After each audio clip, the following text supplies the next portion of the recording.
His pain, like an iceberg submerged in ocean, pointed peaks charging towards me, burning drops of memories. Having branded destiny on my forehead, you all turned away cynical. How can I now go around with a clear face after skinning my past? This poem from the collection called Kondwada or Detention has been written by poet Daya Pawar. He quotes it and smashes the iceberg of his past for the readers. In doing so, he shows a mirror to the merciless aspect of Indian society. The resulting manuscript is Daya Pawar's autobiography, Baluta. Today, in the 86th episode of Granthyatra, we are going to explore this book. Daya Pawar, whose real name was Dagdu Maruti Pawar, was born in 1935 in Dhamandgaon village of Akola district. His books, such as collections of poetry titled Kondwada, Where Has the Water Level Reached, and Dhammapad, as well as his collection of short stories called Sacrilege and collections of newspaper columns called Court and Pasang, are well known. His book Baluta became the first published Dalit autobiography in Marathi in 1978. It is the story of 40 years of his life. Pawar was born into Mahar caste, a community that has been marginalized and deprived of human rights, a community that has been wallowing in ignorance, poverty and servitude for thousands of years. He spent his childhood at the Kawakhana locality in Mumbai and in the Mahar settlement of Dhamandgaon. The settlement, the local court on its premises, the ground in front of its building, games played there, the fights, are all embossed on his childhood memory. People belonging to the Mahar community had to do odd jobs for the villagers. They were expected to run alongside the horse of the officer whenever he visited the village, to care for his animal, to go around the village conveying important announcements, to convey the news of any death in the village to relatives of the dead person in nearby villages, to drag dead animals, to split wood and play musical instruments at village festivals. The grain and fodder that they received in lieu of this work was called Baluta. Pawar writes, there was no timetable for the work done by a Mahar. He was a bonded laborer 24/7 who had to carry out any work assigned to him. In the beginning, the writer attends school in Mumbai. At a very young age, he is aware of the discrepancy between the filthy surroundings of his home, the petty crimes that were common in the area, the occasional riots, the neighborhood red light area on the one hand, and the knowledge and the values that he received in school. Pawar writes, the world of school appeared very bogus as compared to reality. One day, the writer's father gives up his job at Mumbai port and returns to his village along with his wife and children. Describing the Mahar settlement in the village, Pawar writes, even today, I can tell you more about the Mahar settlement than the village itself. Even today, there is an invisible wall between me and the village. It is on the other side, while I am on this side. A dirt cart road passes between the village and the Mahar settlement. It signifies the boundary of the Mahar settlement and that of the village. The Mahar settlement is on a mound at a level below that of the village. It is said that such arrangement has always existed so as to allow the upper castes to receive pure air and water. Discrimination is more pronounced in the village. If a Mahar child got thirsty at school, he would not get any water there. Mahar children were not allowed to sit in the same row as the upper caste children. The teacher, who did not appear to practice untouchability in school, behaved very differently at his home and did not allow Mahar children to even cross the threshold of his home. Pawar writes, there seemed to be a great difference between the master at school and the master at home, as if he picked up the caste hanging by a nail on the wall when he reached home and wore it like a sacred thread. Within a few days of the family returning to the village, the writer's father passes away. His mother rises to the occasion and works hard to let the writer continue his schooling. With education, the writer begins to get aware of their wretched life of deprivation. He begins to realize that the life forced upon them by the society is unfair. He realizes that stepping out to seek alms along with his mother when it was their turn was a sort of begging. He observes that during wedding feasts, Mahars were served only after the so-called upper caste had eaten, and that too in earthen plates. They were forbidden from participating in the traditional legim performance. And even the strongest of the Mahar wrestlers was denied the opportunity to compete with a wrestler from the upper castes. Pawar writes, "Whenever I was insulted on account of my caste, my mind would boil like a dynamite inside, but I did not have the courage to utter a word in retaliation." The awareness of unfair treatment and injustice and the inability to fight the social system made the writer suffer like a person bitten by a scorpion. Pawar writes, "Whatever pure joy was present in life was spoiled because of those scorpions." Although the people in the Mahar settlement lived like animals, they had a kind of Epicurean philosophy. But I began to detest them, and those whose life I found to be ideal were not ready to assimilate me in their community. I was caught in this strange predicament. When he joins 5th grade, the writer begins to attend the school at the block level. He begins to shine in studies and sports, participates in debating competitions. He is attracted to a girl called Banu who belongs to the upper caste Maratha community. But when graffiti with their names springs up across the town, the writer is brought to his senses. He says, "I realized that Banu was a fruit hanging from the sky and that I was never going to be able to reach it." The writer secures an admission to a boys' hostel in the town, but has to endure harassment by other boys who belong to the Mahadev Koli caste. He realizes that pride in one's caste, even for those who belong to the lowest strata, can be enormous. He is made to sit outside the dining hall at a distance. His mother secures the job of a cook at the same hostel. This leads to increase in harassment by other boys who keep a keen eye on him to check if his mother gave him more food to eat in secret. The writer is pained to watch his mother work like a beast of burden.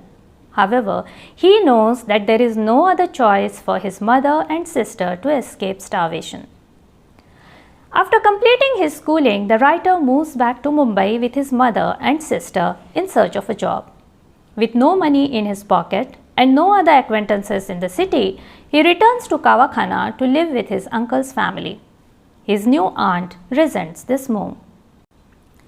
Soon, without consulting the writer or his mother, his uncle fixes the writer's marriage with the daughter of a distant relative. The girl is extremely beautiful but illiterate. Although he is yet to find a job, the writer agrees to this marriage because of the pressure from his relatives and because he is attracted by the beauty of the girl. Soon, he also secures a job as a clerk cum laboratory assistant at a veterinary college. His job is to prepare animal stools for inspection by the doctor and to inject alcohol in the veins of dead animals to preserve them. "Despite my education, I was reduced to doing the job of my forefathers," he laments. But he simultaneously joins a college to continue his education. Because of the shared accommodation, the writer can hardly enjoy any conjugal happiness. There are fights at home over sharing of the limited space. His wife and mother too do not get along with each other. Although his wife Sai is very fond of him, the writer is too shy to introduce her to his colleagues, too diffident to buy her clothes in the face of opposition from his mother, or to confront the neighborhood bullies who try to lure Sai. It is around this time that the writer joins a political movement. This exposes him to the display of greed by political parties, to various social reform movements and their effects on the common people. Pawar writes, "On the one hand, the Mahar community is giving up its old customs. It is shimmering like a snake with a new skin. It is denying the religion. And on the other hand, the Mahar has no share in the means of earning in the village. The roster for seeking alms is gone. Baluta is gone. The tiny pieces of land that they own are mortgaged to rich farmers for meager sums of money. All this is causing abandonment of Mahar settlements. Mahars are taking to the roads leading to the city to fill their bellies. They are turning daily wages at sugarcane farms. This is the story of every village. The social reform movements were energetic until Babasaheb Ambedkar was alive. Subsequently, these movements saw emergence of unnecessary customs and trends. As a result, the so-called untouchables could not escape the burden of caste even after converting to Buddhism. Caste has latched on to human beings like a leech. You may try to brush it away, but it cannot be plucked out until it has sucked the blood from your skin. At a time when the writer is getting disillusioned in his social and political life, he also faces turbulence in his personal life. The old building of his rented home is to be pulled down, and all its inhabitants are forced to take temporary shelter elsewhere. The writer suspects his wife Sai having an illicit affair with a young man living with his family, and he abandons her and a young daughter at his wife's parental home. Many years later, he spots her at the market in the town of Sangamner wearing a faded sari, carrying a bundle of grass on her head and an infant tied to her back. At the time, she is married to an old man. Her appearance, as described by the writer, strikes an acutely disturbing note. Suspicion of betrayal by his wife deeply affects the writer physically and emotionally. In addition, his hope of getting space to live in the new building that has risen in the place of his old home turns out to be misplaced. He is forced to take shelter at his sister's home along with his mother. This is where he finds new love, though platonic. Salma, who lives in a house opposite to his, helps him to regain interest in life. This autobiography is not merely a tale of the life of Daya Pawar as an individual. It is not even just a cry against the caste system and untouchability. This is a contemplation on the social life of human beings. It is an exploration of deep-rooted human tendencies. Pawar also depicts the gradual changes in society with the increase in the movement against untouchability and the immediate predicament of the so-called untouchables while this change was taking place even when its ultimate result was desirable. He writes, "Within 20 to 25 years, the Mahars in the village turned homeless. As the traditional occupations were given up, so did the food and fodder received in return. They could not find work in the village even as daily wagers. They had no share in the economy of the village or any means of earning. All of them had to leave for Mumbai in search of food." This book is also a mirror to the changing face of social life in a village. It provides glimpses of fast disappearing customs and objects such as the musical instrument called sambal that was decorated with a shawl embedded with mirrors, group performances of lejim, the honor of offering prayers to god Masoba, which was reserved only for Mahars, the well-built Rairans who sported stylish moustaches and who arrived riding a camel to entertain the Mahar community by dancing to the beat of coconut shells, the family tradition of worshipping god Khandoba, the cenotaph of the renunciate ancestor, or the custom of smoking pieces of meat over the earthen stove. Pawar's skill of characterization is also notable. Characters such as his grandmother, who worked at a dog clinic and who would crave tea at night, his father, who always dressed in an expensive white dhoti, a woolen coat and tall black cap, and who was an accomplished player of musical instruments such as shehnai and drum, who never beat his wife even when drunk, but who was fond of women and alcohol, his handsome uncle who was a bodybuilder, his aunt Jamna who lived in the red light locality of Golpitha and whom he spotted begging under a bridge many years later, the beautiful Gau who belonged to the Vadar tribe and who was preyed upon by her own fearsome brother-in-law, and his suffering mother who was always engaged in laborious work are unforgettable. This book brought about a transformation in Marathi literature. It inspired several writers to write autobiographies.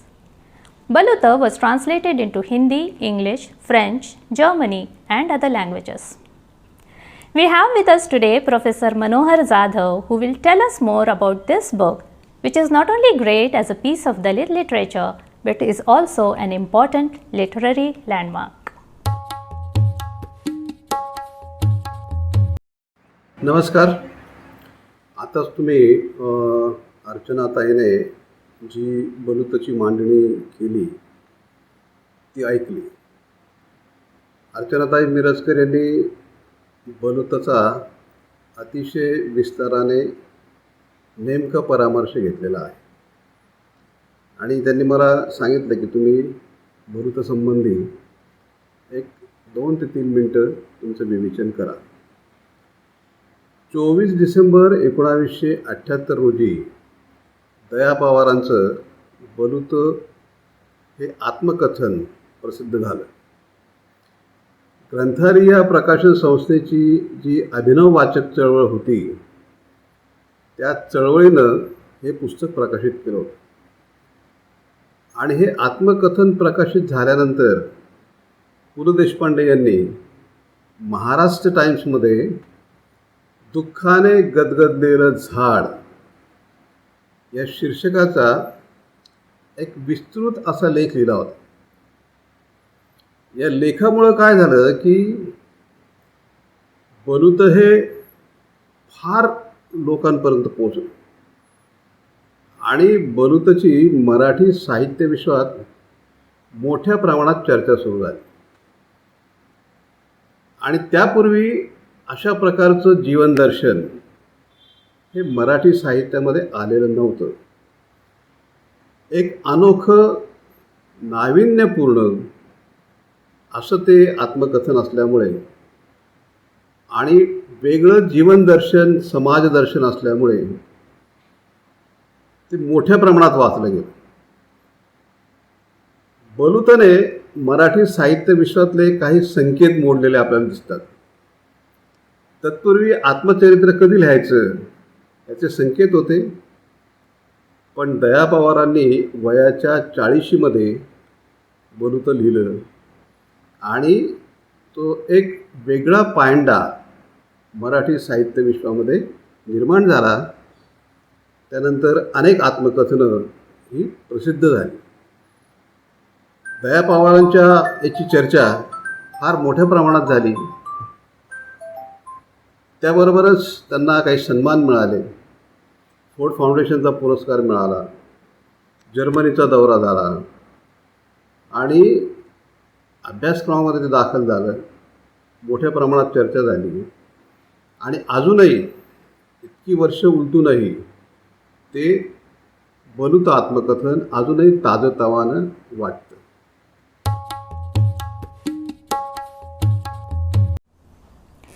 Baluta is said to have carved out a path for Dalit literature in Marathi. Daya Pawar was awarded the Padma Shri for his contribution to literature, and his autobiography received the Literature Award of Maharashtra government. Do read this unique autobiography. We shall meet in the next episode of Granthyatra to understand the poems of a poet who is skilled in delicate portrayal of emotions. Until then, keep reading.